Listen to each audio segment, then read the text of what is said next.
أشهد أن لا إله إلا الله।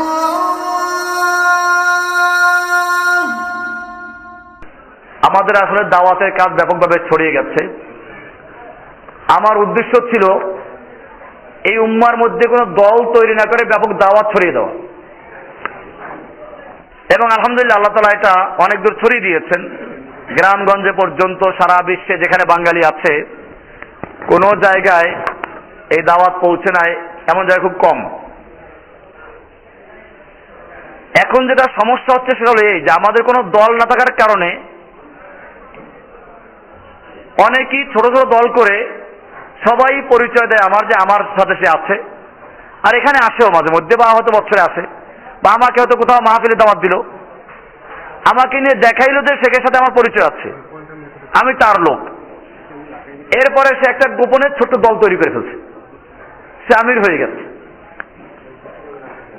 এমনও শোনা যায় 4-5 জন একটা গ্রুপ করে এক এক ভাইকে দাওয়াত দেয়, তো দাওয়াত দিয়ে বলে এই 4 জনের মধ্যে আপনার যারে পছন্দ হয় তার কাছে বয়াত দেন। বায়াত কি এরকম কোন জিনিস নাকি? এটা কি কোরবানির গরু কিনা না ছাগল কিনা? এই 4 জনের থেকে যাকে পছন্দ হয় তাকে আপনি বায়াত দেন। আর এই বায়াতগুলো আমাদের বাইরে দিচ্ছে। আমি বুঝি না এরা দাজ্জাল আসলে আবার এর খপ্পরে পড়ে যায় কিনা, কারণ দাজ্জাল আসলেও তো অনেক ভালো কথা বলবে। কাজ তো আমরা দিচ্ছি, আমাদের আজকে তো কাজ দিলাম, এগুলো কাজ না। এখন কি আমি বলবো যে আমার একটা দল আছে ওই দলে যোগ দাও? তাও তো মাঝে মধ্যে বলি যে আমরা আসলে, এটা তো পরিষ্কার যে আমরা দল সমর্থন করি, মুসলিমদের দল যারা আকীদার ক্ষেত্রে তাওহীদের আকীদা আছে, আর দিন কায়েমের ক্ষেত্রে গণতন্ত্র নাই, সমাজতন্ত্র নাই, রাজতন্ত্র নাই, পীরতন্ত্র নাই, তন্ত্রমন্ত্র বাদ দিয়ে জিহাদের পথে আছে, এদের আমরা সমর্থন করি। আরো যদি ক্লিয়ার হতে চায় আমার লেকচার থেকে বুঝবে এটা যে আমরা কাদেরকে সমর্থন করি, এটা বোঝা যায় না? এরপরও কিছু ভাইরা আছে দল খুঁজে পায় না মোটে, এটা পরিষ্কার। আমরা এখন বর্তমান বিশ্বের আমিরুল মোমিনিন মোল্লা মোহাম্মদ ওমরকে বিশ্বাস করি, আমরা আমিরুল জিহাদ হিসেবে আইমান আল জাওয়াহিরিকে বিশ্বাস করি। এর আগে ছিলেন শেখ উসামা বিন লাদেন রাহিমাহুল্লাহ তাআলা রাহমাতান ওয়াসিআ। কাজে এখানে এটা বলা যায় না যে কোনো দল নাই। আমরা নিশ্চয়ই দল ছুট না, আমাদের অপবাদ দেয় অনেকে। আমরা মুসলিমদের যে আমির, আমি আপনাদের সবাইকে এটা জানিয়ে দিলাম, এটা আজকে না আগেও জানিয়ে দিয়েছি। তাহলে আমার আমির আছে না? আমার আমির মুমিনিন আছে, আমার জামা আছে, যারা মুসলিমদের জন্য সারা বিশ্বে যুদ্ধ করছে, যারা হকের দাওয়াত দিচ্ছে, আমরা সেই মুসলিমদেরকে সাহায্য করি, তাদের সঙ্গে সম্পৃক্ত হওয়ার চেষ্টা করি। আমার এই কথার মানে এই না, গোয়েন্দা বিভাগে কেউ থাকলে আবার ভালোভাবে বুঝে নেবেন, এই কথার অর্থ এই নয় যে আল কায়দার নেতা বাংলাদেশে পাওয়া গেছে একজন। আমাকে অনেক সময় জিজ্ঞেস করে, আমি বলি যদি সত্যিকার অর্থে হতে পারতাম নিজেকে ধন্য মনে করতাম। আমরা তাদের কেন সমর্থন করছি? কারণ দুনিয়ার কুফফাররা তাদেরকে ভয় পায়। এবং হ্যাঁ, আপনি বলবেন তারা সন্ত্রাস করে, কই সন্ত্রাসটা আমেরিকা প্রমাণ করতে পারে নাই? আন্দাজে এখন তো সন্ত্রাস বলবে কাকে? যে ব্যক্তি ইসলামের কাজ করে সেই কি? বাংলাদেশের জামাত শিবির এরা কিছু জঙ্গি সংগঠন তো গণতন্ত্র সংগঠন। এমনকি গণতন্ত্রের পক্ষে কথা বলে অনেকে, বড় বড় বক্তা অনেক লেকচার দিয়েছে, তাদেরকে কেন জঙ্গিবাদী বলা হচ্ছে? কারণ তারা ইউনিভার্সিটিতে, স্কুলে, কলেজে তারা ইসলামের কথা বলে কেন? এটা ওদের অপরাধ। আমি এই জন্য বলি, আমরা যে কারণে জামাত ইসলাম করি না বা বিরোধিতা করি, এতে বামপন্থী আর রামপন্থীদের খুশি হওয়ার কোনো কারণ নাই। কারণ আমরা যেই কারণে ওদের বিরোধিতা করি, গণতন্ত্রের কারণে, সেই কারণে তো ওরা জামাতের পক্ষে, ওরা পক্ষে না? জামাতও গণতন্ত্র করে, ওরাও কি করে? তাহলে আমরা যেই কারণে জামাতের বিরোধিতা করি, ওদের সমর্থন করি না, সেই কারণে ওরা কার পক্ষে? জামাতের পক্ষে। আর ওরা যে কারণে জামাতের বিরোধিতা করে, ওরা যে কারণে জামাতের বিরোধিতা করে সেটা ইসলামের কারণে। কি কারণে? ওরা ইসলামের কথা কেন বলে? স্কুল, কলেজ, ইউনিভার্সিটি থাকবে নাস্তিকদের দখলে, এইখানে কেন ওরা ইসলামের কথা বলে? এটা ওদের অপরাধ। এই অপরাধের কারণে ওরা এদের বিরোধিতা করে। তাহলে ওরা যে কারণে জামাত শিবিরের বিরোধিতা করে, সে কারণে আমরা জামাত শিবিরের পক্ষে। আর আমরা যে কারণে বিরোধিতা করি, সে কারণে ওরা জামাতের পক্ষে। কাজে এটা মনে রাখতে হবে, ইসলামের নামে যারাই কাজ করছে, হিজবুত তাহরীর একটা দল, আমি এটা পক্ষে না, আমার এর বিরুদ্ধে লেকচার আছে, কিন্তু এদেশের বামপন্থী আর রামপন্থীরা এই দলটাকে বরদাস্ত করতে পারে না। কি জন্য? ইসলামের কারণে। ওরা তো কোনো জঙ্গিবাদী দল পরিচয় দেয় নিজেদেরকে। তাহলে বোঝা গেল, দুনিয়াতে যে কেহ ইসলামের সহি পথে চলার চেষ্টা করবে, তাকেই কুফাররা কি বলবে? জঙ্গিবাদ বলবে। এতে আমাদের লজ্জা পাওয়ার কোনো কারণ নাই, ভয় পাওয়ার কোনো কারণ নাই। কারণ আমরা প্রমাণ করতে পারবো যে আমরা জঙ্গিবাদী না, আসল জঙ্গিবাদী ওরা। আসল জঙ্গিবাদী কারা? আমরা কি রাস্তায় কোনো লোক কুপিয়ে হত্যা করেছি? ওরা তো করছে।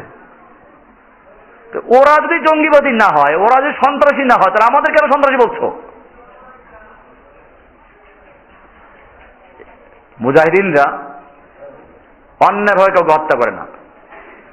এখন আমার বাড়িঘর দখল করবে, আর আমি যদি মোকাবেলা করি, তাহলে আমাকে সন্ত্রাসী বলা হচ্ছে। ফিলিস্তিন তো এরকমই হয়েছে। ফিলিস্তিন কি ইহুদির দেশ? মুসলিমদের দেশ। ওরা বাড়িঘর, মুসলিমদের বাড়িঘর দখল করেছে এসে। এখন যখন তারা মোকাবেলা করে, তারা সন্ত্রাসী। তাদের পক্ষে যদি কেউ সমর্থন করে, তাহলে সে কি হয়ে যায়? এটা আপনাদের বুঝতে হবে। আফগানিস্তানে আমেরিকা জোর দখল করলো, এখন মুজাহিদিনরা মোকাবেলা করছে, এরা কি হয়ে গেল? সন্ত্রাসী হয়ে গেল। দেখেন, এই কুফফারগুলো পূর্ব তিমুরে এই খ্রিস্টানরা মুসলমানদের বাড়িঘরগুলো জ্বালাই দিল, মসজিদ পর্যন্ত আগুনে পুড়িয়ে ফেললো। তারপরেও জাতিসংঘ সেখানে এসে দাঁড়িয়ে গেল, স্বাধীনতা ঘোষণা করে দিল। আর একই ধরনের কাশ্মীর যে যুগ যুগ ধরে স্বাধীনতা আন্দোলন করছে, কই ওখানে জাতিসংঘ আসে না? কেন আসে না? অপরাধ, এরা মুসলিম। এরকম ভাবে একটা, এই যে সুদানে যে ঘটনা ঘটলো, একই ধরনের ঘটনা ঘটলো। আরাকানে যে একটা এলাকা সম্পূর্ণ মুসলিমদেরকে ধ্বংস করে দিল, এটা নিয়ে মিডিয়াগুলো কত হইচই করেছে। আর এরপরে রামুতে কি ঘটলো কি না ঘটলো, কারা ঘটাইলো কি না ঘটাইলো, একটা লোকও মরে নাই। ওরা মিথ্যা একটা লোকের নাম দিয়েছিল, পরে দেখা গেল সে লোক জীবিত। সে কয় না, আমি তো মরি নাই, তোমরা আমাকে কেন মারছো? কোন লোক মরে নাই, বড় মূর্তিটাও তো ভাঙে নাই। বোঝা গেল ইব্রাহিম আলাইহিস সালামের কিছু শিষ্য এখনো দুনিয়াতে আছে, বড় মূর্তি ভাঙে না, ছোটগুলো কি হচ্ছে? ঠিক আছে, এইটা নিয়ে কত হইচই করলো, পত্রিকায় কি শিরোনাম দেয়, তোমাকে রক্ষা করতে পারলাম না, ও মূর্তি তোমাদেরকে বাঁচাইতে পারলাম না। মুসলমান নামধারী কলাম লিখে পত্রিকায়।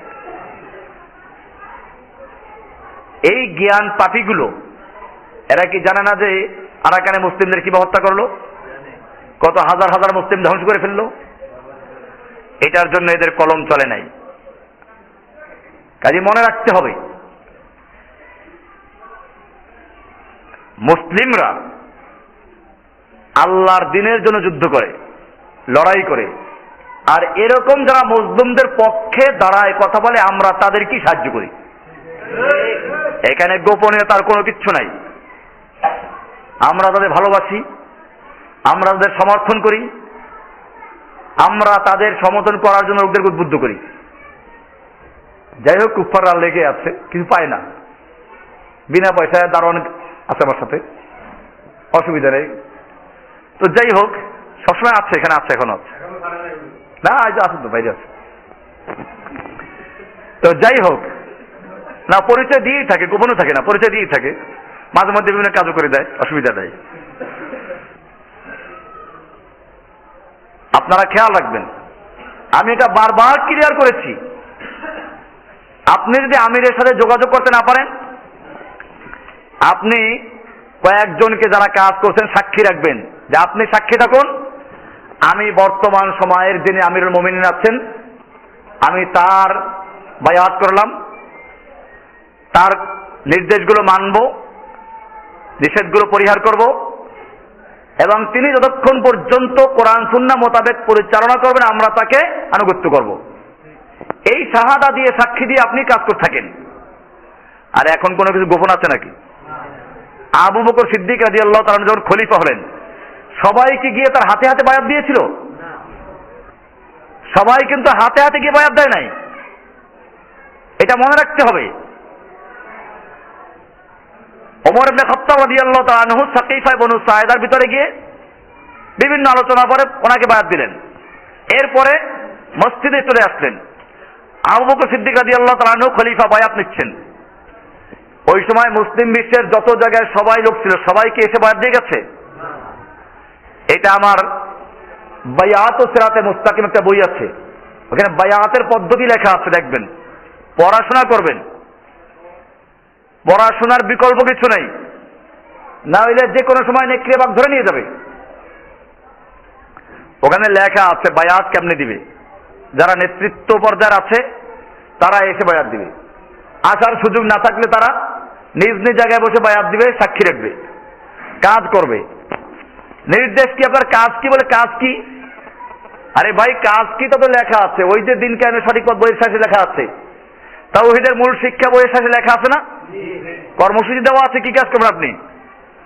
44টা কর্মসূচি দেওয়া আছে, আপনি যেটা পারেন সেটা করেন, একটা বলে একটা করেন, 10টা বলে 10টা করেন, সবগুলো বলে সবগুলো করেন।